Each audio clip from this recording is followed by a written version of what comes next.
ಸೌಜನ್ಯ ಪರ ಉಗ್ರ ಹೋರಾಟಕ್ಕೆ ವೇದಿಕೆ ಸಜ್ಜಾಗಿದೆ. ಈಗ ಬೆಂಗಳೂರಿನ ಫ್ರೀಡಂ ಪಾರ್ಕ್ನಲ್ಲಿ ಇನ್ನೇನು ಪ್ರತಿಭಟನೆ ಆರಂಭ ಆಗುತ್ತೆ. ಕೆಲವೇ ಕ್ಷಣಗಳಲ್ಲಿ ಫ್ರೀಡಂ ಪಾರ್ಕ್ನಲ್ಲಿ ಪ್ರತಿಭಟನೆ ಆರಂಭ ಆಗುತ್ತೆ. ಸೌಜನ್ಯ ಪರ ಉಗ್ರ ಹೋರಾಟಕ್ಕೆ ವೇದಿಕೆ ಸಜ್ಜಾಗಿದೆ. ಅದಕ್ಕೆ ಬೆಂಗಳೂರಿನ ಫ್ರೀಡಂ ಪಾರ್ಕ್ನಲ್ಲಿ ಪ್ರತಿಭಟನೆ ನಡೆಯುತ್ತೆ. ಇನ್ನೇನು ಕೆಲವೇ ಕ್ಷಣಗಳಲ್ಲಿ ಫ್ರೀಡಂ ಪಾರ್ಕ್ನಲ್ಲಿ ಪ್ರತಿಭಟನೆ ಲಭ್ಯ ಆಗುತ್ತೆ. ನಿಮ್ಮ ಫ್ರೀಡಂ ಟಿವಿಯಲ್ಲಿ ಕೂಡ ಅದರ ಬಗ್ಗೆ ಅಪ್ಡೇಟ್ ಅನ್ನು ಕೊಡ್ತೀವಿ. ಸೌಜನ್ಯ ಪರ ಹೋರಾಟಗಾರರಿಂದ ಚಲೋ ಫ್ರೀಡಂ ಪಾರ್ಕ್ ಎನ್ನುವಂತಹ ಒಂದು ಪ್ರತಿಭಟನೆ. ಗಿರೀಶ್ ಮಟ್ಟಣ್ಣ ದಿಕ್ಸೂಚಿ ಭಾಷಣಕ್ಕೆ ಕೌಂಟ್ ಡೌನ್ ಶುರುವಾಗಿದೆ. ಈಗಾಗಲೇ ಫ್ರೀಡಂ ಪಾರ್ಕ್ನತ್ತ ಜನರು ಕೂಡ ಬರ್ತಾ ಇದ್ದಾರೆ. ಜನರ ದಂಡು ಹರಿದು ಬರ್ತಾ ಇದೆ. ಮುಂಜಾಗ್ರತಾ ಕ್ರಮವಾಗಿ ಬಿಗಿ ಪೊಲೀಸ್ ಭದ್ರತೆಯನ್ನು ಕೂಡ ಅಲ್ಲಿ ಆಯೋಜನೆ ಮಾಡಿರುವಂಥದ್ದು. ಸೌಜನ್ಯ ಪರ ಒಂದು ಉಗ್ರ ಹೋರಾಟಕ್ಕೆ ಈಗ ಜನ ಸಜ್ಜಾಗಿದ್ದಾರೆ. ವೇದಿಕೆ ಕೂಡ ಸಜ್ಜಾಗಿದೆ. ಇನ್ನೇನು ಕೆಲವೇ ಕ್ಷಣಗಳಲ್ಲಿ ಆರಂಭ ಆಗುತ್ತೆ. ಬೆಂಗಳೂರಿನ ಫ್ರೀಡಂ ಪಾರ್ಕ್ನಲ್ಲಿ ಪ್ರತಿಭಟನೆ ಆರಂಭ ಆಗುತ್ತೆ. ಸೌಜನ್ಯ ಪರ ಒಂದು ಹೋರಾಟಕ್ಕೆ, ಉಗ್ರ ಹೋರಾಟಕ್ಕೆ ಮುಂದಾಗಿರುವಂಥದ್ದು.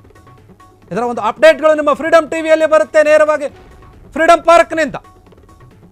ಸೌಜನ್ಯ ಪರ ಹೋರಾಟಗಾರರಿಂದ ಚಲೋ ಫ್ರೀಡಂ ಪಾರ್ಕ್ ಎನ್ನುವಂತಹ ಒಂದು ಪ್ರತಿಭಟನೆ.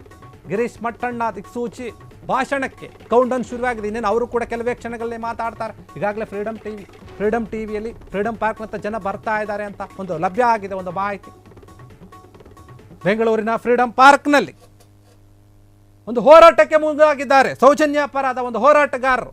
ಉಗ್ರವಾದ ಒಂದು ಹೋರಾಟ ಇದು. ಇದೊಂದು ದೊಡ್ಡ ಬೆಳವಣಿಗೆ. ಈಗ ಬೆಂಗಳೂರಿನ ಫ್ರೀಡಂ ಪಾರ್ಕ್ನಲ್ಲಿ ಪ್ರತಿಭಟನೆಗೆ ಮುಂದಾಗಿರುವಂಥದ್ದು. ಕೆಲವೇ ಕ್ಷಣಗಳಲ್ಲಿ ಫ್ರೀಡಂ ಪಾರ್ಕ್ನಲ್ಲಿ ಪ್ರತಿಭಟನೆ ಆರಂಭ ಆಗುತ್ತೆ. ಅದರ ಎಲ್ಲ ಅಪ್ಡೇಟ್ಗಳು ಕೂಡ ನಿಮ್ಮ ಫ್ರೀಡಂ ಟಿವಿಯಲ್ಲಿ ಸಿಗುತ್ತೆ.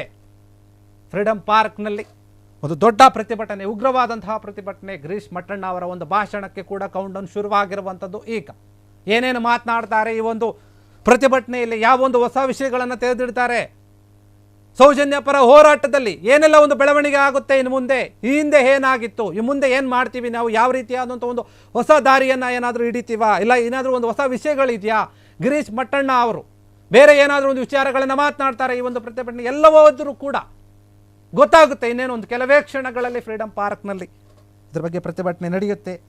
ಅನೇಕ ಜನ ಸೌಜನ್ಯ ಪರ ಹೋರಾಟಗಾರರು ಮತ್ತೆ ಸೌಜನ್ಯ ಒಂದು ಹೆಣ್ಣು ಮಗಳಿಗೆ ನ್ಯಾಯ ಸಿಗಬೇಕು ಅಂತ ಯಾರೆಲ್ಲ ಮಾತನಾಡ್ತಾ ಇದ್ರು, ಸೌಜನ್ಯ ಪರವಾಗಿ ಯಾರೆಲ್ಲ ಇದ್ರು, ಈ ಒಂದು ಹೆಣ್ಣು ಮಗುಗೆ ಇಷ್ಟು ದೊಡ್ಡ ಒಂದು ಅನ್ಯಾಯ ಆಗಿದೆ, ನ್ಯಾಯ ಸಿಗಬೇಕಂತ ಯಾರೆಲ್ಲ ಮಾತನಾಡ್ತಾ ಇದ್ರು, ಅವರೆಲ್ಲರೂ ಕೂಡ ಫ್ರೀಡಂ ಪಾರ್ಕ್ನತ್ತ ಬರ್ತಾ ಇದ್ದಾರೆ. ಎಲ್ಲ ಜನರು ಬರ್ತಾ ಇದ್ದಾರೆ.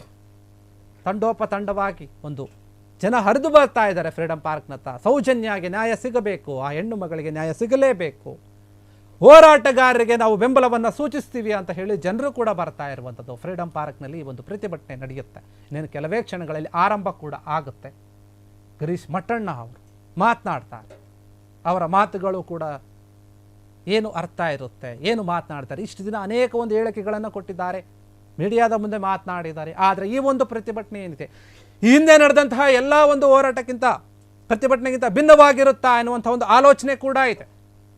ಉಗ್ರ ಪ್ರತಿಭಟನೆಗೆ ಮುಂದಾಗಿರುವಂಥದ್ದು. ಮುಂಜಾಗ್ರತಾ ಕ್ರಮವಾಗಿ ಪೊಲೀಸ್ ಒಂದು ಭದ್ರತೆ ಕೂಡ, ಬಿಗಿ ಪೊಲೀಸ್ ಭದ್ರತೆ ಕೂಡ ಆಯೋಜನೆ ಮಾಡಲಾಗಿದೆ. ಯಾವುದೇ ಒಂದು ಘಟನೆಗಳು ಆಗಬಾರ್ದು ಅಂತ ಹೇಳಿ ಸುಮಾರು ಜನ ಪೊಲೀಸರನ್ನು ನೇಮಕ ಮಾಡಲಾಗಿದೆ. ಅಲ್ಲಿ ಭದ್ರತೆಗಾಗಿ ಪೊಲೀಸ್ ಇಲಾಖೆಯಿಂದ ಏನೋ ಒಂದು ಘಟನೆಗಳು ಆಗಬಾರ್ದು ಈ ಒಂದು ಪ್ರತಿಭಟನೆಯಲ್ಲಿ ಅಂತೇಳಿ ಪೊಲೀಸರು ಕೂಡ ಸಾಕಷ್ಟು ಜನ ಅಲ್ಲಿ ಇರುವಂಥದ್ದು. ಫ್ರೀಡಂ ಪಾರ್ಕ್ನಲ್ಲಿ ಇನ್ನೇನು ಕೆಲವೇ ಕ್ಷಣಗಳಲ್ಲಿ ಆರಂಭ ಆಗುತ್ತೆ ಈ ಒಂದು ಉಗ್ರ ಪ್ರತಿಭಟನೆ. ಹೋರಾಟಗಾರರಿಂದ ಫ್ರೀಡಂ ಪಾರ್ಕ್ ಚಲೋ ಎನ್ನುವಂತಹ ಒಂದು ಪ್ರತಿಭಟನೆಯನ್ನು ಮಾಡ್ತಾ ಇದ್ದಾರೆ. ಗಿರೀಶ್ ಮಟ್ಟಣ್ಣ ಅವರು ಮಾತನಾಡ್ತಾರೆ. ಸೌಜನ್ಯ ಅನ್ನುವಂಥ ಹೆಣ್ಣು ಮಗಳು ಏನಿತ್ತು, ಆಕೆ ಮೇಲೆ ಒಂದು ಯಾವ ರೀತಿಯಾದಂಥ ದೌರ್ಜನ್ಯ ಸಿಗಲಾಗಿತ್ತು, ಯಾವ ರೀತಿಯಾಗಿ ಆಕೆ ಒಂದು ಅತ್ಯಾಚಾರ, ಒಂದು ಕೊಲೆಯನ್ನು ಮಾಡಲಾಗಿತ್ತು, ಅದು ಅಷ್ಟು ಭೀಕರವಾಗಿ ಯಾರು ಇದುವರೆಗೂ ಕೂಡ ಗೊತ್ತಾಗಿಲ್ಲ. ಅದಕ್ಕಾಗಿ ಆ ಹೆಣ್ಣು ಮಗಳಿಗೆ ಇಲ್ಲಿವರೆಗೂ ಕೂಡ 12-13 ವರ್ಷ ಆದರೂ ಕೂಡ ಸರಿಯಾದ ಒಂದು ನ್ಯಾಯ ಸಿಕ್ಕಿಲ್ಲ. ಅದಕ್ಕೆ ಸಿಗಬೇಕು ಅಂತ ಹೇಳಿ ಹೋರಾಟಕ್ಕೆ ಮುಂದಾಗಿರುವಂಥದ್ದು. ಇನ್ನೇನು ಕೆಲವೇ ಕ್ಷಣಗಳಲ್ಲಿ ಫ್ರೀಡಂ ಪಾರ್ಕ್ನಲ್ಲಿ ಈ ಒಂದು ಪ್ರತಿಭಟನೆ ಆರಂಭ ಆಗುತ್ತೆ. ಗಿರೀಶ್ ಮಟ್ಟಣ್ಣ ಅವರು ಕೂಡ ಮಾತನಾಡ್ತಾರೆ. ಏನೆಲ್ಲ ವಿಚಾರಗಳನ್ನು ಹೇಳ್ತಾರೆ ಅನ್ನೋದನ್ನು ಕಾದು ನೋಡಬೇಕು.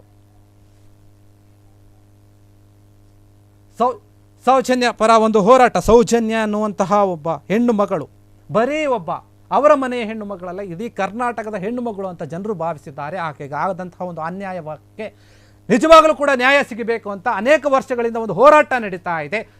ಈ ಒಂದು ವಿಚಾರದಲ್ಲಿ ಸಂತೋಷ್ ರಾವ್ ಅನ್ನುವಂತಹ ವ್ಯಕ್ತಿಯನ್ನು ಏನು ಆರೋಪಿ ಅಂತ ಹೇಳಿ ಹಿಡ್ಕೊಂಡು ಬಂದು ಸ್ಟೇಷನ್ಗೆ ಹಾಕಿದ್ರು, ಕೋರ್ಟ್ಗೆಲ್ಲ ಕರ್ಕೊಂಡು ಹೋದ್ರು, ಎಲ್ಲ ಆದರೂ, ಆದರೆ ಆತ ಅಪರಾಧಿ ಅಲ್ಲ ಅಂತ ಕೋರ್ಟೇ ಹೇಳಿದೆ. ಹಾಗಾದರೆ ನಿಜವಾದ ಒಂದು ಈ ಘಟನೆಯಲ್ಲಿ ಅಪರಾಧಿಗಳು ಯಾರು ಅನ್ನೋದು ಇದುವರೆಗೂ ಕೂಡ ಗೊತ್ತಾಗಲಿ. ಹೀಗಾಗಿ ಹೆಣ್ಣುಮಗಳಿಗೆ ಇದುವರೆಗೂ ಕೂಡ ಸತ್ತ ಮೇಲೂ ಕೂಡ ಆ ಒಂದು ಹೆಣ್ಣು ಮಗಳ ಆತ್ಮಕ್ಕೆ ಶಾಂತಿ ಇಲ್ಲ ಅನ್ನೋ ರೀತಿಯಲ್ಲಿ ಆಗ್ತಾ ಇದೆ. ಯಾಕಂದರೆ ಇಷ್ಟು ವರ್ಷ ಆದರೂ ಕೂಡ ಆ ಹೆಣ್ಣು ಮಗಳ ಒಂದು ಸಾವಿಗೆ ಸರಿಯಾದ ಒಂದು ನ್ಯಾಯ ಸಿಕ್ಕಿಲ್ಲ. ಅದಕ್ಕಾಗಿ ಅನೇಕ ಜನರು, ಸೌಜನ್ಯ ಪರ ಹೋರಾಟಗಾರರು ಈಗ ಒಂದು ದೊಡ್ಡ ಉಗ್ರ ಹೋರಾಟಕ್ಕೆ ಮುಂದಾಗಿರುವಂಥದ್ದು. ಅದಕ್ಕೆ ಸಜ್ಜಾಗಿರುವಂತಹ ವೇದಿಕೆ ಎಲ್ಲಿ ಅಂದರೆ ಅದು ಫ್ರೀಡಂ ಪಾರ್ಕ್ನಲ್ಲಿ, ಬೆಂಗಳೂರಿನ ಫ್ರೀಡಂ ಪಾರ್ಕ್ನಲ್ಲಿ ಪ್ರತಿಭಟನೆ ಆರಂಭ ಆಗುತ್ತೆ. ಈ ಒಂದು ವಿಚಾರ ಇನ್ನೇನು ಕೆಲವೇ ಒಂದು ಕ್ಷಣಗಳಲ್ಲಿ ಆರಂಭ ಆಗುತ್ತೆ ಫ್ರೀಡಂ ಪಾರ್ಕ್ನಲ್ಲಿ. ನೋಡಿ, ಕ್ಷಣ ಕ್ಷಣದ ಸುದ್ದಿಗಳಿಗಾಗಿ ಫ್ರೀಡಂ ಟಿವಿ ಸಬ್ಸ್ಕ್ರೈಬ್ ಮಾಡಿ, ಲೈಕ್ ಮಾಡಿ ಹಾಗೂ ಫಾಲೋ ಮಾಡಿ. ಹೊಸ ಸುದ್ದಿಗಳ ನೋಟಿಫಿಕೇಶನ್ಗಾಗಿ ಬೆಲ್ ಐಕಾನ್ ಮೇಲೆ ಕ್ಲಿಕ್ ಮಾಡಿ.